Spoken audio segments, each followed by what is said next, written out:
Writing और creative writing में ना एक बहुत धागे भर का फर्क है, जिस तरीके से लिसनिंग और हियरिंग इन दो वर्ड्स के बीच में है।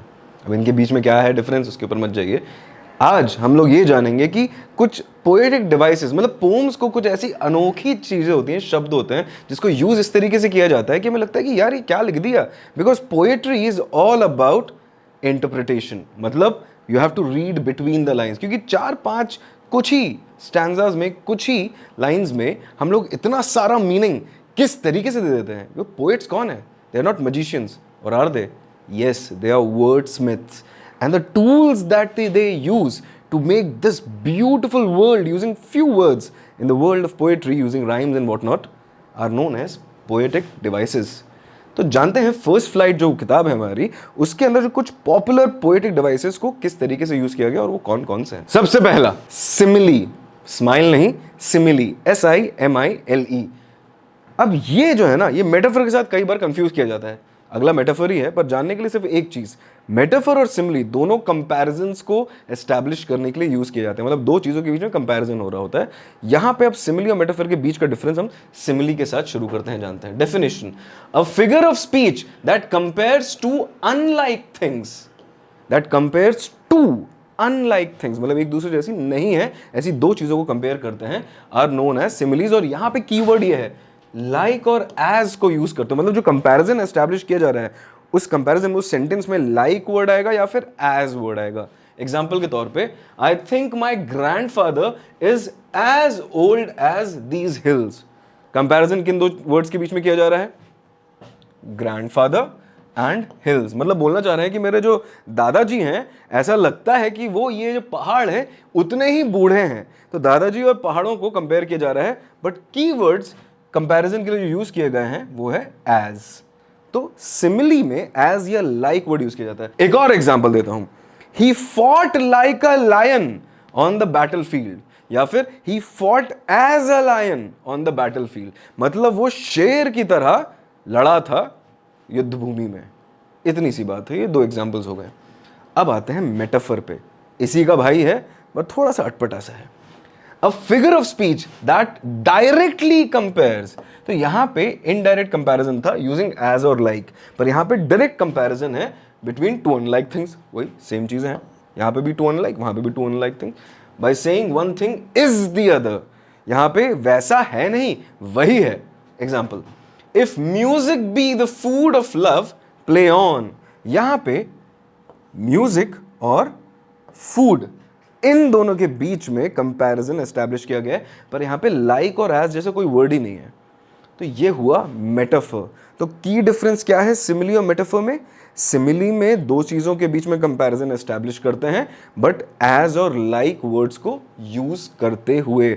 On the other hand metaphor में भी कंपैरिजन एस्टैब्लिश करते हैं दो चीजों के बीच में, बट वहां पे एज और लाइक वर्ड नहीं आता। एक और एग्जांपल लेते हैं, He was a lion on the battlefield। वो शेर जैसा नहीं था, वो शेर ही था युद्ध भूमि में। तो नमंतर सिंह में जहां पे भी जैसा यूज कर रहे हैं तो वो सिमिली है, जहां पे बोल दे रहे हैं वही है तो वो मेटाफर है। यहां पे कार्यक्रम खत्म। ये बहुत सबसे ज्यादा पॉपुलर पोएटिक डिवाइसेस हैं जो कि हम यूजुअली पोम्स में यूज करते हैं। अब आगे बढ़ते हैं, अब बारी हमारे तीसरे पोएटिक डिवाइस की। ये मेरा फेवरेट है क्योंकि ये आसान है। इसको बोलते हैं पर्सोनिफिकेशन। अब इसी वर्ड के अंदर ना इसका आंसर छुपा है। ध्यान से देखोगे तो पर्सन वर्ड इस वर्ड के अंदर छुपा है। अब यहां से हम याद रखना शुरू कर सकते हैं इस कॉन्सेप्ट को। कोई भी ऐसी नॉन पर्सन थिंग्स या फिर नॉन ह्यूमन थिंग्स को अगर पर्सन की, मतलब इंसान की क्वालिटीज असाइन कर दी जाए, दे दी जाए, तो उन्हें पर्सोनिफिकेशन बोलते हैं। For example, the pen ran on the paper as if it was on fire. अब पेन तो रन कर नहीं सकता, मतलब कलम भाग तो सकती नहीं, भागता तो यूजुअली इंसान है या फिर लिविंग थिंग है।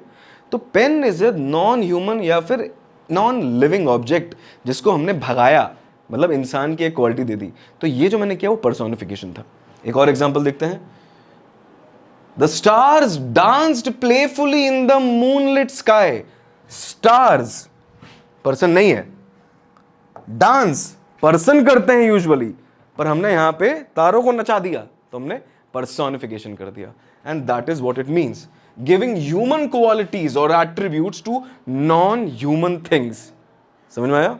आई होप आया हो, कमेंट में लिख के बताइएगा। Number 4, alliteration. एलिटरेशन, इस वर्ड के प्रोनाउंसिएशन में ही इसका मीनिंग कहीं छुपा हुआ है। The repetition of initial consonant, मतलब शुरुआती कॉन्सोनेंट का रिपीटेशन, साउंड्स का रिपीटेशन इन नेबरिंग वर्ड्स, आजू बाजू के एडजेसेंट दो वर्ड्स के शुरुआती जो वर्ड्स हैं, साउंड्स हैं, एक्चुअली कॉन्सोनेंट्स हैं, उनका रिपीटेशन को हम एलिटरेशन बोलते हैं। एग्जाम्पल, फास्ट एंड फ्यूरियस, या फिर she sells sea shells on the sea shore, and यहाँ पे fast and furious, F F. मतलब पहले अगर तुम लेटर देख लोगे तो उससे समझ में आ जाएगा कि एलिटरेशन है कि नहीं, बट यहाँ पे याद रखना जरूरी कि दो आजू बाजू के शब्द होना चाहिए इनको, ऐसा नहीं कि 3-4 शब्द के बाद फिर से आ गया, ना ना, बैक टू बैक, एडजेसेंट। 5वां, अब थोड़ा सा अतरंगी होता है मामला, असोनेंस। ये भी रिपीटेशन है, देखो एलिटरेशन भी रिपीटेशन था, ये भी रिपीटेशन है, बट यहां पे रिपीटेशन है वॉवल साउंड का, ठीक है, with in words in close proximity, आसपास की प्रॉक्सिमिटी, मतलब आसपास के वर्ड्स के बीच में जब वॉवल साउंड्स रिपीट होती हैं, आसपास के, यहां पे बैक टू बैक या एडजेसेंट होने की जरूरत नहीं है, यहां पे आसपास में भी चलेगा, मतलब बीच में 2-3 शब्द यहां पे आ सकते हैं बिटवीन 2 वॉवल साउंड्स का रिपीटेशन के। Example, the cat is out of the bag, तो कैट आउट बैग, तो यहां पर अगर आप ध्यान देंगे तो vowel A U A sound अलग कर रहे हैं, कैट आउट बैग, तो ये यहां पे ध्यान देना बहुत जरूरी है, यहां पे ड्रॉप हो रहा है। अब इन चीजों को समझने के लिए ये याद रखिएगा, क्योंकि ये साउंड्स की बात कर रहे हैं, तो यहां पे किस चीज का ध्यान रखना है, हमारे प्रोनाउंसिएशन का, क्योंकि अगर प्रोनाउंस गलत तरीके से करेंगे तो साउंड गलत तरीके से करेगा, और अगर साउंड गलत किया तो हमको पता नहीं चलेगा कि भैया कौन सा पोएट्री डिवाइस है, क्योंकि poetry usually was meant to be recited, बोले जाने के लिए और सुनने के लिए होती थी, पढ़ने के लिए शुरुआत में नहीं हुआ करती थी, इसीलिए that's why sounds are very important when we talk about language. कोई भी लैंग्वेज हो, साउंड्स के ऊपर फोकस करना बहुत जरूरी है। Next, number 6, consonance. जैसे असोनेंस वॉवल साउंड्स के ऊपर था, कॉन्सोनेंस, जी हां सही गेस किया, कॉन्सोनेंट साउंड्स के ऊपर होता है, मिडिल या फिर एंड ऑफ द वर्ड, मतलब बीच में भी आ सकते हैं, जैसे यहाँ पे कैट आउट बैग, ये बीच बीच में आ रहे हैं इनके vowel sounds, vowel sounds, I am repeating, vowel sounds, vowel पे मत चले आना, साउंड्स के ऊपर जाना है।